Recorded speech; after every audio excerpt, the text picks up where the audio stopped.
Semen analysis नावाची एक taste असते की ज्याच्यामध्ये म्हणजे आपल्याला एक साधारण माहिती असतं की स्पर्म काउंट इम्पॉर्टंट आहे, but that's not the only criteria. It's the motility and morphology equally important. Okay, म्हणजे आता त्या क्वांटिटी आणि क्वालिटी असं म्हणू शकतो. हां, एक्झॅक्टली.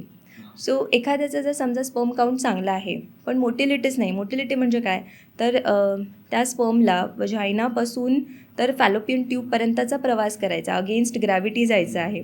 सो असा प्रवास करत असताना त्याची मोटिलिटी जर चांगली नसेल तर काहीच उपयोग नाही, काउंट किती पण असून. आणि मॉर्फॉलॉजी म्हणजे ॲनॅटॉमिकली त्याचं जे नॉर्मल आपण म्हणतो सेल असला पाहिजे तसं नसेल तरीसुद्धा कन्सेप्शनचे चान्सेस निगेटिव्ह होऊन जातात.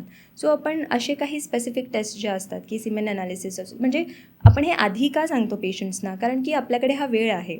म्हणजे कुठे समजा काही करेक्शन्स आपल्याला करायची वेळ आली तर आपण करेक्टिव्ह मेजर्स लगेचच प्लॅन करू शकतो.